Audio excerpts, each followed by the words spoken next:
think just to sort of kick this off, I'd love for you to just take a couple of minutes each, just like max like a minute or so or two, and just share what is your organization doing as an example of how to cope with all of this. Like there's a ton of stuff happening as a result of COVID, and just as a point of background here, I do skip levels throughout my entire organization. So I meet with everybody that works for the people who report to me. And through that process, I'm trying to get a sense of what's going on. And it's kind of overwhelming how big of an impact this pandemic has had on our organizations as a result of the change in circumstances and everything from how we work to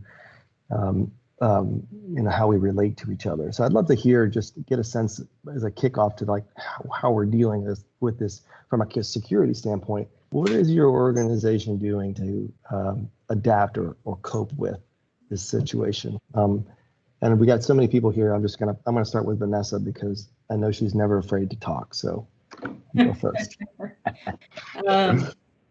Let's see.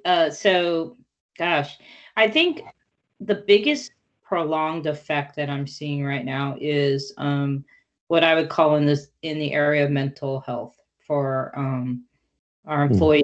And with that can sometimes come unpredictable behavior. So from a security perspective, I think the threat profile has changed a little bit because, and it's not even necessarily out of a malicious intent, but people are not actually, they're being a little less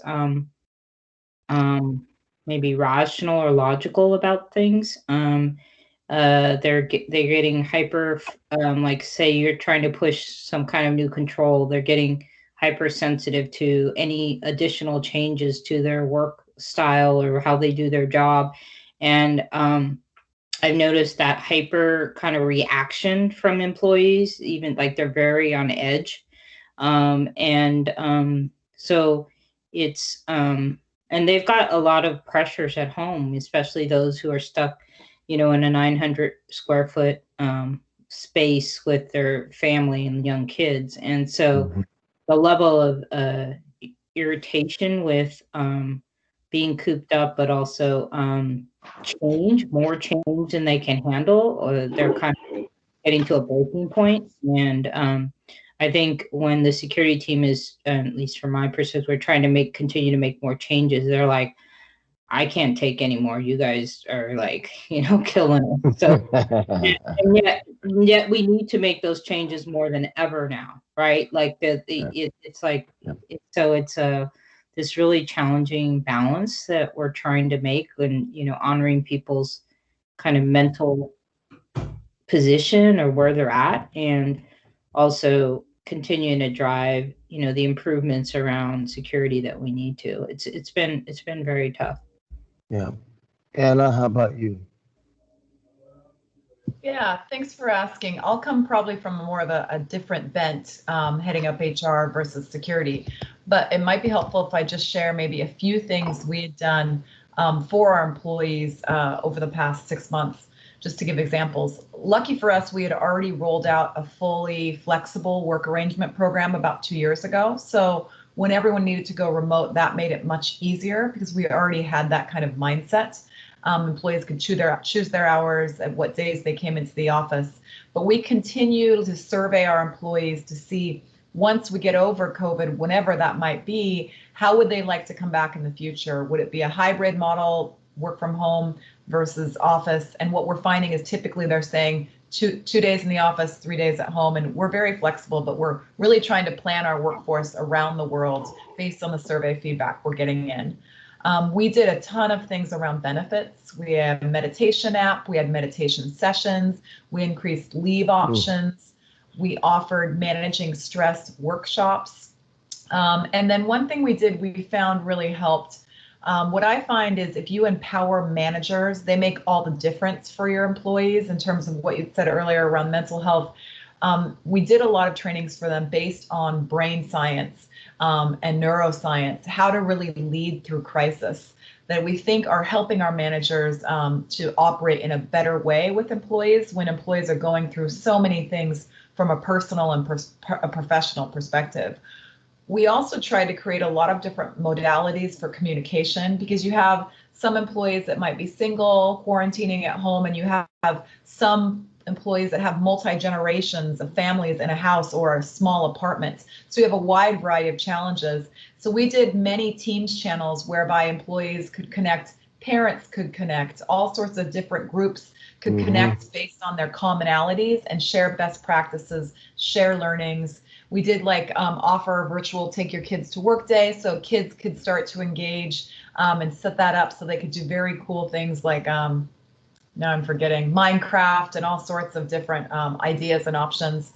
And then we centered all of our decision making around human first and really trying to do the right thing. And we communicated that to our employees so that they knew the lens in which we were making decisions around COVID. And then finally, the last thing I'll share is we increased our global good and philanthropy by just for the past year, about 2.5 million more to really make a difference on COVID specifically. And we gave our countries the empowerment to choose where they'd like that money to go for their specific country, whether it's frontline responders or hunger or whatever they chose that they felt empowered. So those are a few of the things we did, I'd say, on the people side to help with the tough sort of crisis everyone's going through right now.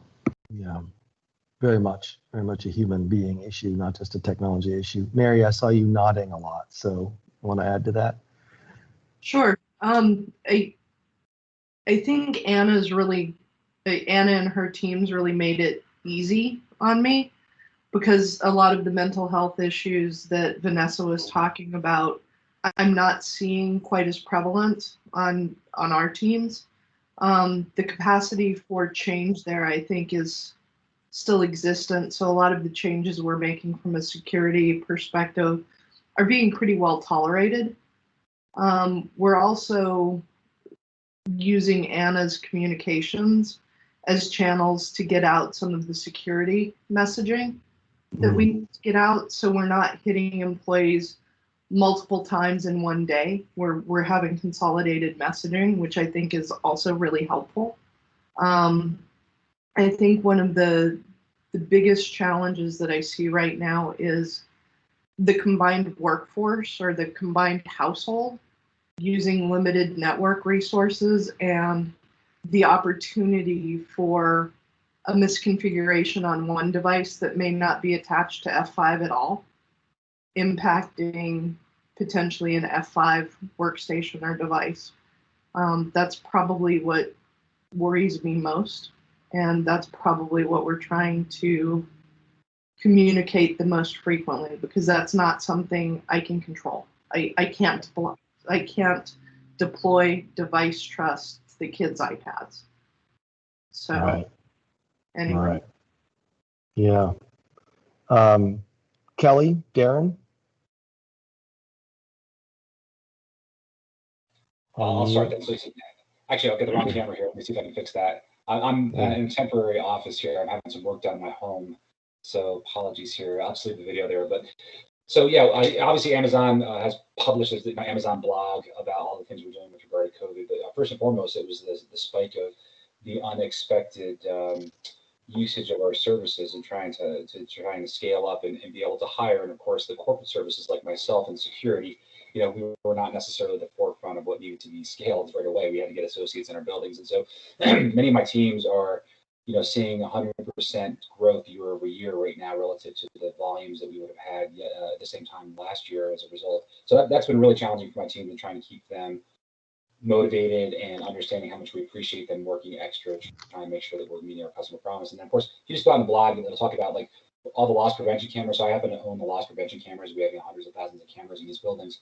And so coming up with some really innovative things and very quickly getting them to market where we can use those cameras to figure out social distancing and try and understand, are there certain places or certain areas where people are congregating in ways that doesn't make sense, or certain buildings where we're not taking this as seriously as it needs to be. And so it's helped the company to use sort of artificial intelligence and machine learning to identify hotspots where we might have people that are in too close a proximity, as one example. And of course, the other one that we talked about publicly is the testing facilities. And so very quickly, hiring people with the facilities to be able to build medical testing capabilities. And I think we're testing up to about 50,000 people a day now and processing those tests ourselves. So, there's just an enormous impact on our business. And there's been a lot of opportunity costs. I mean, first and foremost, our safety of our associates is the most important thing that we can do. But there's many other things that I plan to get done this year that are completely not going to be delivered, which is appropriate based upon the risk. But again, my roadmap, as did many others, got fairly blown apart. And so there's going to be some long-lasting effects of things that we didn't get done this year that we really had intended to use this year to accomplish, that hopefully, God willing, we'll have the ability to accomplish next year. So I'm like super interested in like fusing this conversation with something that has, again, nothing to do with technology and everything to do with technology. So I'm curious. So F5, are you using Teams, Slack, or both? A combination. We use primarily internally.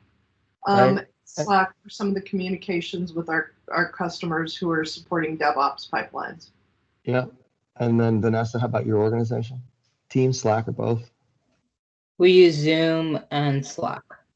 Zoom and Slack. And then Darren, you guys have like invented your own thing, right? You guys don't use any of that. It's called Chime. It's something we use internally that works well for our own purposes, but it's very similar to a lot of these other services. Yeah. We've got kind of a unique situation because we, Accenture uses Teams internally, and we're the largest user of Teams. But then we work with a lot of clients, and we need to use their platforms for meetings with them. So we've got kind of this interesting. So like I probably have 4 or 5 different virtual environments that I use throughout the week, and it's actually quite interesting to shift from one to the other, and then have a client on one platform and you're on another, and it's and security challenges, just usability. I've seen you guys kind of messing around trying to figure out how to use Teams, and the same thing occurs, when you're trying to use a Google platform or something for those conversations. For sure. And so this fuses actually with something that's really quite interesting. Again, the shape of our membership is 85% small companies, roughly 10% super gigantic companies, and then like this tiny little wedge of mid-sized companies in the middle. Like F5 is a mid-sized company, and you're a rare breed. So what's interesting about that shape is that when you talk to companies with less than 100 employees, this entire world that we're just sitting in right now is now like the super norm. And they're jettisoning completely the idea of, I don't really need a headquarters, right? And Amazon's been building buildings and had the mentality of building a campus in South Lake Union. And F5 just went to the trouble to, you actually built a building. And you moved from the place that you guys were at for a very long time, and you moved into your own building, and now you're a landlord. But we're all of a sudden in a world where that's not even the norm anymore. And so do you see this operation in your corporate cultures? And the same is true for you, Accenture. You guys have been a consulting firm. And so you've always had remote and hoteling as the norm. Do you see this becoming the norm for all of your organizations? And if so, what does that mean for training and security and standardization of platforms and this issue that Gil was pointing at? Sure, you can do whatever you want. You can do Chimes. Yeah, my son works at Amazon. He loves and hates it, right? But you're still working with the outside world. And so you can't standardize on that platform. You're going to have to be dealing with other people's stuff. And how do you handle that? So I'm curious, how do those two converging trends run into each other, and how do they solve in your mind?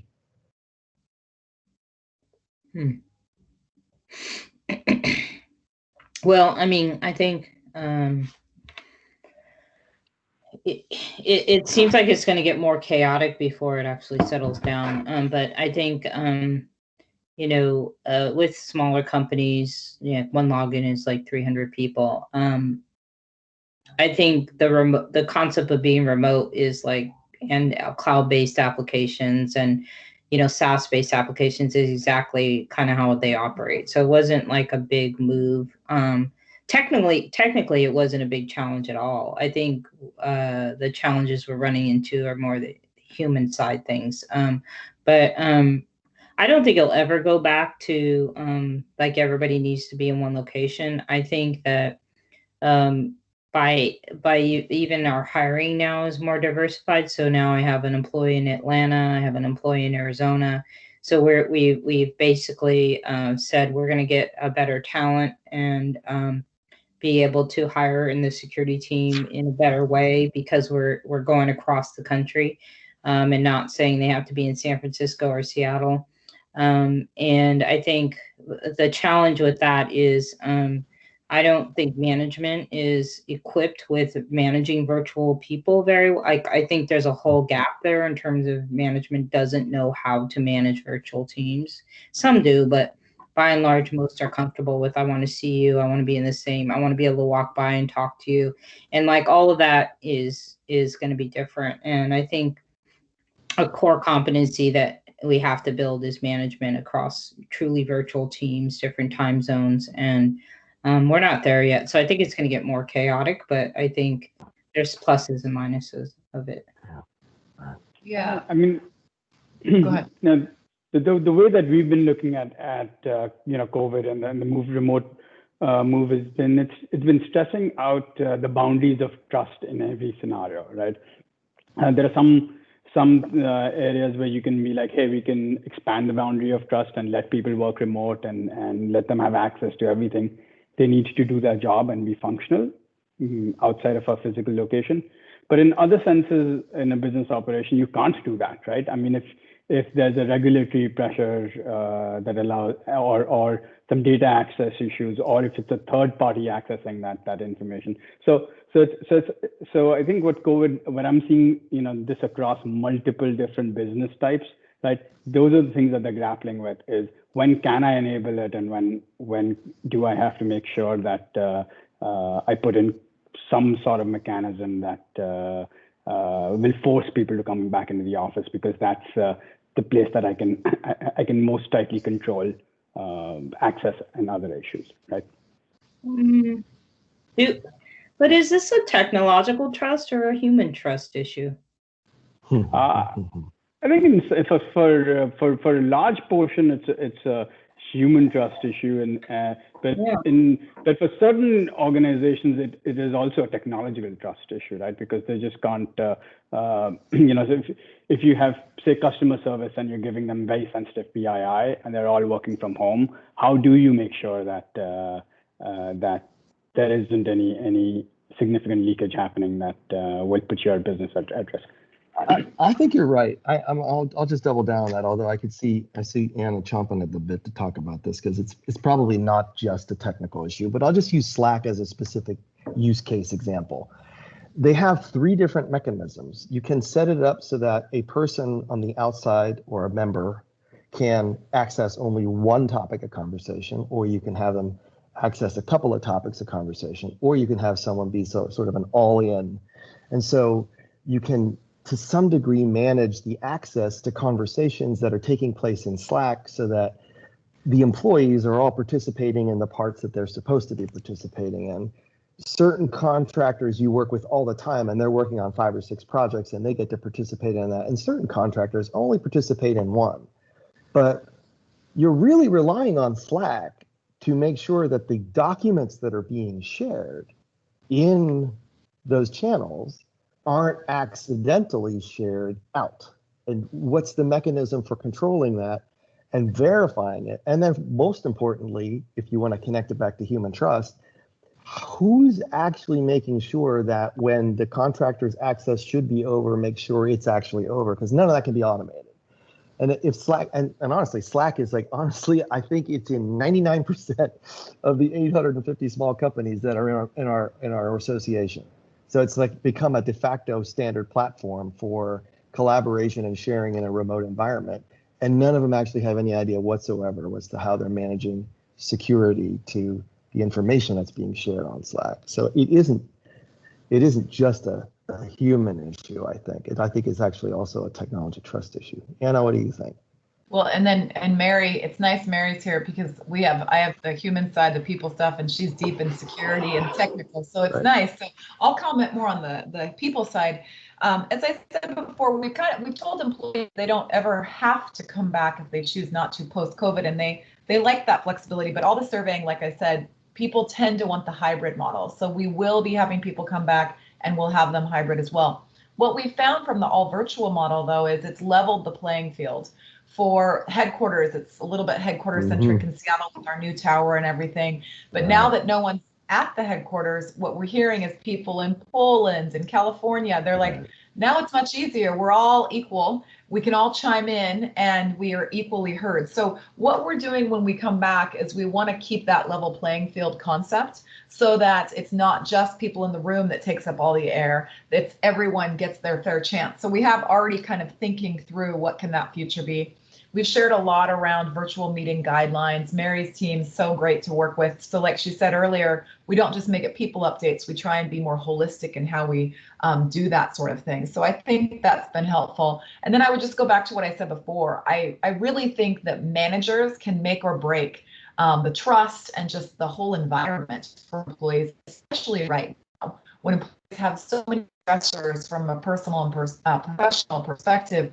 We're doubling down on our measures to make sure they're leading in the best way. And our attrition is extremely low. And I'm sure everyone's attrition is extremely low given COVID and uncertainty, but our level of inclusion has gone up. And our satisfaction just in general has gone up. I think people are just appreciating kind of that human first approach that so many companies are doing right now because they really need to. Just with everything going on in the world, our employees now more than ever need some clarity and they need some level of certainty as well. So there's just so many negative things happening, whether it's COVID, racism, natural disasters, wildfires. It's just really a hard time for people. Yeah. And I have a question for you, given your role. We're starting to see people say, well, I'm from the Seattle office, so equivalent to, working in the headquarters for F5.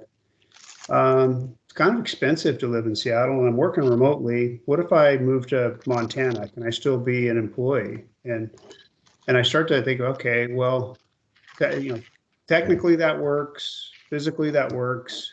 Then I start going, wait, policy-wise and taxation, right? Are you paying? Yeah, there's a whole host of issues. Yeah. Totally good question. And it's popping up, frankly, it's popping up all around the world, really. And what we say is if you're going to do a few weeks here or there, that's fine. But if you're planning a permanent move, you really need to talk to your manager and to HR, because to your point, there's a whole host of issues, especially taxation, especially if you're going from one country to another. Massive legal issues on that one. But even if it's within the United States, we still need to understand that. And we may, yes, have the flexibility to allow them to do that, but that needs to be a discussion if it's for permanent with the manager and with HR. And we have some level of flexibility on that. But what we've found more recently is people are just moving short term and they're planning to come back to Seattle. Where I find this more challenging, frankly, is in Asia. Where someone's from Singapore, but they want to move back to India. And that's much more complex to work with. Oh, yeah. Darren, I see you smiling and nodding. Are you seeing a similar pattern at Amazon? No, it's me personally. So I sold my primary home in Washington. I still have a home in Washington. That's my permanent address, but I'm in Scottsdale currently. So my wife and I just decided that we were going to start our snowbird thing a little bit early. I won't retire for another 5-6 years. I wouldn't think. But so we moved down here recently to Scottsdale with that. It was because of COVID, and I really appreciate having more time with my kids and my wife and my dog and working out and not commuting. And so, I basically just kind of told Amazon, it's like, hey, I'm just going to be kind of living where I want to live and I'll make it work. And they're like, oh, it's good by us. And that's fine by us as well. So, I'm still Washington State resident and I still have my great views, work by primary resident on Mason Lake and I have a place in Ocean Shores as well. So the summers will definitely be up there, spending 5-6 months up there. But for the nice weather here, we'll be down here when it's not so darn hot. Just laughing because that was me actually having those conversations with my HR and my tax folks, explaining my situation and trying to figure it all out. But and I was very much against not being in the office. I'm a GE, I spent 20 years at GE. and just, FaceTime, and I need to be able to, and it's just so weird that I am now 180 degrees on that particular thing, and feel like maybe I was wrong all those years. And the other thing I'll say too is just be very transparent. I'm only about 85% as effective here. I'll make it up. I think I'm 85% as effective, and I work probably a little bit longer hours, so it all nets out for Amazon. But if I'm honest with myself, like, when I'm at the lake, I'm on the jet ski halfway through the day. If I've got an hour in my day, I grab my son and go out on the jet skis for a bit, or I go lay on the hammock, or I go walk the dog. And those are things that I wouldn't normally do when I'm spending my 11 hours in my Seattle Salt Lake Union office. So I was just laughing. The only reason I was laughing wasn't really less about Amazon. It was just more personally about my situation. Damn, I am definitely, in the wrong mindset there, and I do not jet ski, and I should be. I live on the water, so I don't know what my problem is. Yeah, it's interesting. It's interesting. I think the fact that there's a clear set of technologies that really quickly got adopted. I'm close to some people at Microsoft, and they're super frustrated because Teams just, it isn't the thing people talk about. People talk about Slack and Zoom. Oh yeah, there's Teams, and people have completely forgotten about Skype. So that's pretty frustrating for them. But quickly, these technologies have become the norm and have allowed for all the stuff that we were just talking about. I'm curious, do you see either purely from a technologist point of view, or, Anna, from your point of view, you had mentioned like a meditation app. Are there technologies that you think are going to become critical investments for your organizations as you move forward in this period of this is going to continue one way or another for at least another 6 months. And then we're going to be in some sort of weird post-COVID recovery-ish, whatever you want to call that, for, I don't know, 12 to 18 to 24 months after that. So are there technologies coming down the pike that you think that are going to be essential for your operations as we move forward?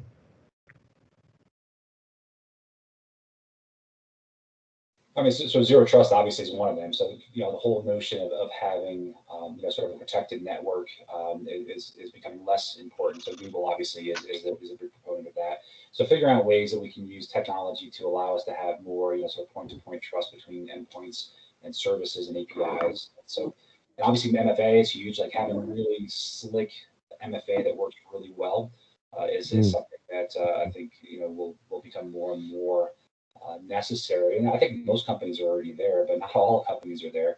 And so, and there's some really great companies out there that do some really slick, interesting things with multi-factor in ways that makes it feel like it's actually less burden when you can improve security. But others? Yeah.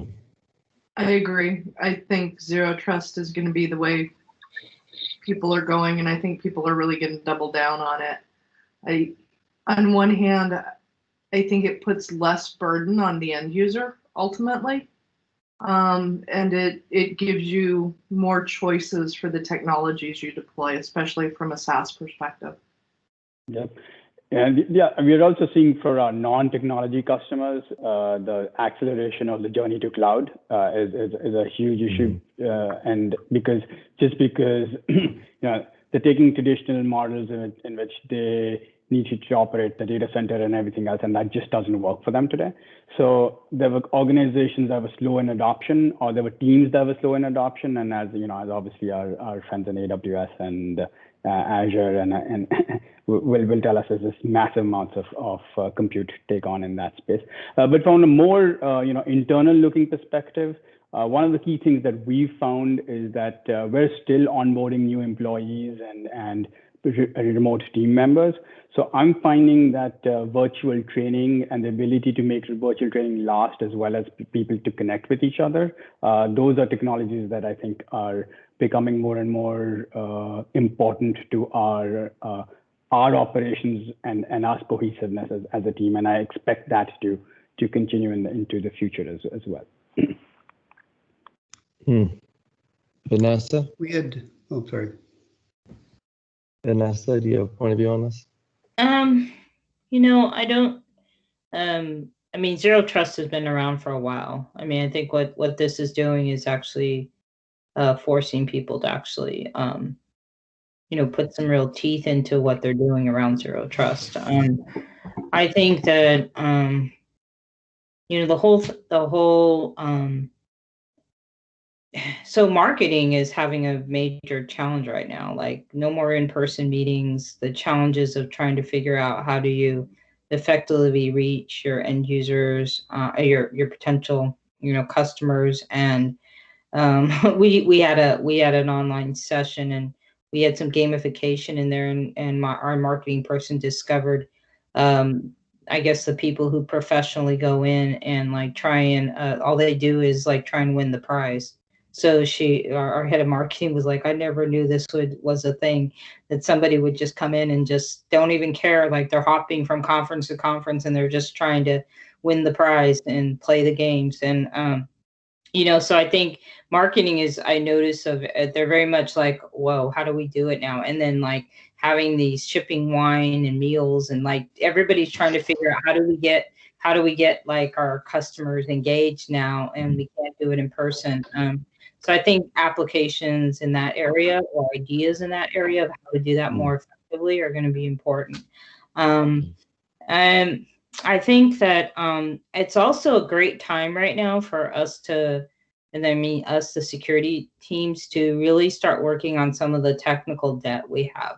Like these projects that we've been putting off, for whether it's inventory or whether, like just really dig into some of the foundational things that most companies struggle with. And I think right now is a good time to kind of hit I find it a good time to hit some of that technical debt around security. And I think people are kind of in this mode of I'm open to change to a point. I think we've got the balance of like, I've had enough. But they're also like, especially companies that are less like more mature companies who weren't even on the cloud and are being pushed. I mean, you're in this wave of change, is an opportunity also to get a lot of things done right. So I think there's opportunity for a lot of consulting to actually help these companies really transform in efficient ways. And so I think there's a lot of, and then the other thing I was talking to someone about, Darren, you might not appreciate this so much, but like Amazon and I think Azure have become do you remember anybody who's kind of been around with telco? Remember telco, when they had those companies that would come in and like, they say, okay, we'll look at all your bills, and we'll basically figure out how you can get rid of some of your circuits or get different contracts, and we'll save you a ton of money, and then we get a percentage of the savings. And I think that's going to happen with these cloud providers, or Amazon and Azure, where there's all these instances up, and companies have no idea what they're paying for. They have no level of real understanding of what that cost is, and some of the efficiency that needs to be brought into the use of cloud services. So I think that's going to be an issue more and more. Yep. I'm adding on this a little bit. I'm a little anxious about what I'll call the hall pass window maybe starting to close. And we have about, we have a huge workforce, but like 160,000 people that prior to COVID worked in our delivery centers. And in their delivery centers, they, had physical, policy, technology, security controls. And, we pretty quickly moved all those 160,000 people to be working from home.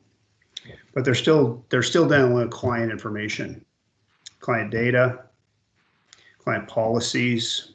And they may be sitting in an apartment with coworkers or friends, or and we had policies where people couldn't have USB ports on their devices because we wouldn't want any data copying, and no phones in the secure bays. And so people were scattered and work from home. Business continuity has been good. We've been managing those services, and that's been fine. But I start to go, well, wait a minute. Now, if we're in a long-term mode, how are we going to control those home environments for those type of commitments we've made to our clients on security, and security in a broad way? And I think that's going to change some things, right? Where how do you do those things in a work from home model if we're going to be longer term in this? And Yeah. and we haven't thought through all that. Right now, our clients have been pretty understanding, but at some point, if there's a data breach and something happens that we're responsible for, wait a minute, maybe that hall pass is over now, right? Yeah, interesting. I want to open the hood on something here because everyone's been talking about security, whether you're talking about, something like zero trust or MFA or something like that, or the point that you're just making about, and to some degree, Vanessa was just making this point about, there's a legacy holes. There's a lot of work that needs to be done. It's been hanging around like baggage for a while. It needs to get fixed. But is there anything peculiar or about this? Is there something about this circumstance other than the fact that it's an accelerant? Is there anything in particular that you see as a threat? What is the security threat you're most worried about? Is it nation states? Is it no different than what it was before? Or is it the thing that sort of jumped to my mind is like the scenario is you used to have your employees at your workplace and they were working on super secret special things in the workplace, and you at least had the physical illusion of physical control of its stuff taking place in a building, right? But now they're doing it at home, right? In their apartment with their roommate. And so is that the security? Like, what's the security threat you're really worried about? I think the human malware aspects of people that, now, you have uncontrolled environments with people and uncontrolled, so obviously we talk about customer support people. And so normally you don't allow cell phones so you can take pictures of customer data. But if now people have to work on it, Right. obviously we have no control over whether they have their cell phone. If they're taking pictures of things now, it makes it pretty hard to get data off of the devices they're using for the way we have it locked down. But if they can visually see it, they can visually take a picture, whereas when they're in one of our call centers, they're not able to because we don't allow those types of devices to be checked for them going in and out. But effectively now, you have the home network is a piece of what's potentially exposed to your assets. So your assets not connected to a home network. And, the human malware piece of all the things that are floating around those networks and the potential that, I'm guilty. I don't lock screen as often as I should in my home now. Mm-hmm. See, we get coffee and come back.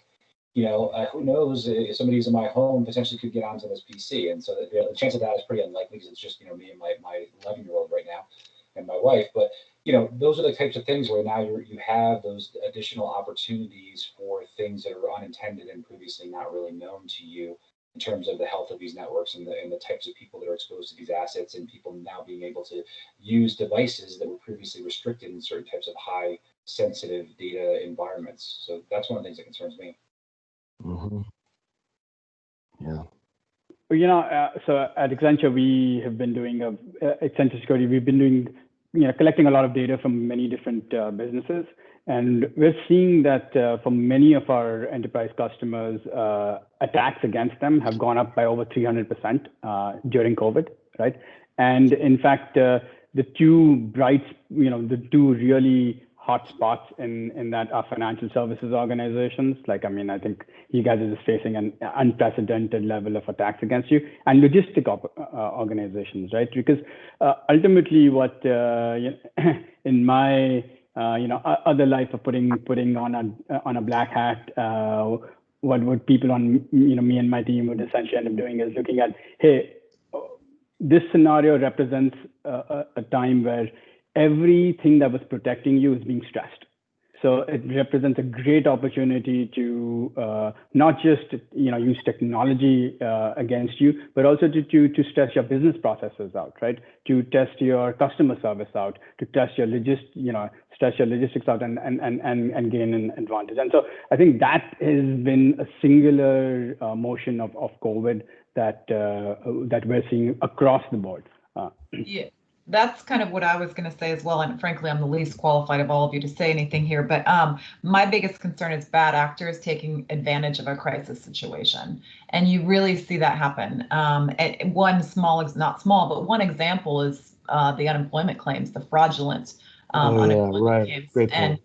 And F5 helped out with that, and did it more in a human first approach, to help right away and worry about the payments a little later. I think we all have kind of a role to play in this because we're in such a crisis right now to really making sure we can stop the bad actors taking advantage of a hard crisis situation. That's a really good example. Thanks. Okay, I think I have three. Three threats I worry about. One is I know this will sound weird, but the need for human connection is a threat. Like, because people take advantage of it, and with technology, I think they're taking advantage of it even more. The need for convenience. So people we're getting more and more spoiled. We want it easier, and anything that is more difficult, like, I don't want to do it, and I'm going to find a way around it.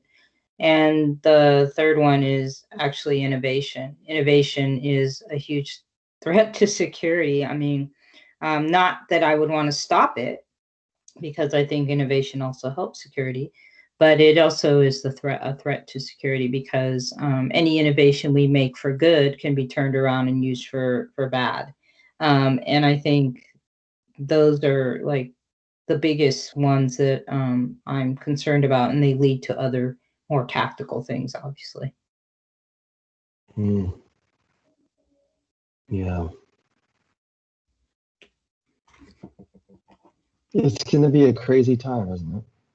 So only got a couple minutes left. Speed round, right? Why not?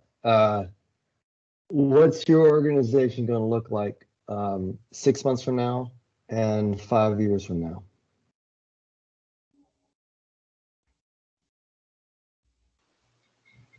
Well, I'll be doing something different for sure in 5 years.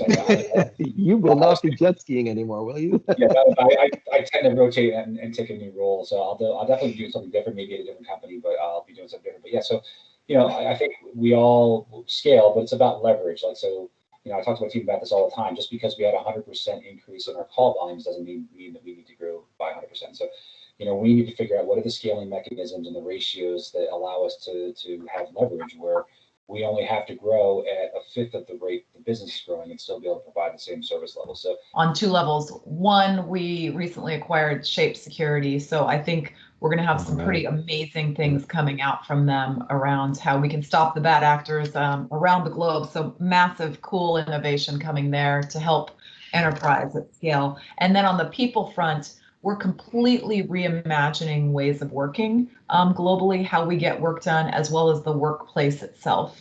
And so doing some kind of, I'd say, design thinking, mind mapping, outside the box thinking of what is the new future of work. So some cool things coming there in the next year or two too. Yeah, right. And specific to the security org, I think we're going to have to grow at least a little bit in terms of heads, but it's going to be more geographically diverse. And I think we're going to put a lot of thought into how do we scale with automation and using some of the AI technologies from Shape to advance the security function. I don't really think we're going to be in a totally different place in 6 months. I think we have some good things from a security and company standpoint on the roadmap. We'll just continue to execute on that. I think we may definitely have, part of our employees back in the office, but that will be probably more like just who wants to go back. And I don't think we're going to force anybody back. And then 5 years, I have no idea. I have no idea. Good day off. Okay. Well, fair. in 6 months, my office is going to move to where Gil's office is. So that's as much as I know. but I think that what I'm seeing a trend towards is a more fluid, workforce, as well as perhaps a move towards a hub and spoke kind of scenario for many companies I work with. We have the luxury of being a fairly remote, fluid workforce to begin with. So I'm not necessarily sure that we're going to see significant changes in our structure, but Gil is probably in a better position to answer that than I am. I mean, I think, we are very public about our commitment to inclusion and diversity, and I see in 5 years we'll go from a 9% African American component to our workforce to 17%, and and having a leadership within our firm that mirrors a percentage that's kind of equal to the society. I think that's a big deal for us, and I never thought we'd be 550,000 employees. We're going to be on our way to 1 million in 5 years, and 1 million people. Diversity and inclusion is just massively important to us with the scale. And so, but what's happened, I think, that's been really interesting here is our ability to recruit at the university level. I'll say is that one source of recruiting. This virtual way has allowed us to reach into a school profile that's very different than when we were doing kind of on-campus visits to the University of Washington. And I'm pretty excited about what that's going to be able to do for us to reach into, some of our schools, some of the target schools, which are predominantly Black, and being able to, draw upon that talent to maybe create a broader diversity in Seattle. And so anyway, I just, if I think about a vision where we're going to be, I see that, and I see us taking specific actions to get there. Yeah, that's great to hear, Gil. And as Mary knows, we were just in our senior leadership team offsite with our top 100 leaders around the globe, and we spent some good time, the CEO, myself, our head of D&I, really talking exactly about what you're talking about with our top 100 leaders, going deep and getting them to commit in a way that will make a difference. But that's really good to hear that you're doing that, given your scale is so broad. As a recent acquisition, I can tell you that I've appreciated that about Accenture, and it was the only firm we spoke to that upfront on day one of starting acquisition conversations asked us about our inclusion and diversity plan. So I've noticeably appreciated the push towards diversity at Accenture. So as my thank you at the end of this last couple of minutes, I'll answer my own question because I think you might find it interesting. The Washington tech industry has historically done a really crappy job of serving the state of Washington. And that's because trade associations have a hard time of having events that bring people from Spokane and Bellingham and Tri-Cities to participate in anything. So it would have been better to have been calling us the Seattle Tech Association. We are now running a technology apprenticeship in 12 states across the country. And one of the things that you said earlier, Anna, about the people that were in remote offices are loving this because it's leveled the playing field with headquarters. In 6 months, not only will we still be alive, but we're actually growing, which is pretty crazy weird given a nonprofit. I mean, there are a lot of nonprofits that are failing or significantly retrenching. We are growing. And in 5 years, not only will we serve the state of Washington much more effectively than we ever have in our 40-year history, but we probably will be in 25 states by then. And I'm not sure what the hell the Washington Tech Industry Association means anymore, quite honestly. We've even got partnerships with Canada now. We're helping Canadian startups launch and effectively serve the US marketplace. So some of us are starting to think that maybe the W doesn't stand for Washington, it stands for world. So I don't know. There's something about Seattle that's got like world domination in it that I think has naturally become part of our DNA. But it's just been like this, the transformation of our operation in 6 months' time has been breathtaking, really breathtaking. I mean, I'll give you one more concrete example. Amazon's one of our core partners for the apprenticeship program. They love it for their veterans program. They used to absolutely insist that the technology training took place in a classroom not far from downtown Seattle. Now, in March, that went away. And all of a sudden, Amazon is just super, super excited to discover that there are really smart people in Houston, Texas that can be apprentices. And they work just great. It's not necessary to find people in South Seattle or Renton or Auburn. You can find them anywhere in the United States. So I think it's really quite interesting how this has all got some really, really powerful silver linings in it, while at the same time having clear management challenges, human interaction, human first. I forget exactly how you said it, but having a human first approach to this is going to be so critical, because all the rest of it is suddenly going to change all the operational norms that we've been used to. I think in my case, for 30 years, it's all out the window. Super cool. Thank you guys so much for taking time today. Hope you enjoyed your wine tasting. That was Thank wacky you and very unusual. much. Thanks. I have another meeting. Thanks. Thanks, All right, Mike. thanks, you. guys. Bye. Be well. Bye. Bye. Thank you all. All right. Have a good night.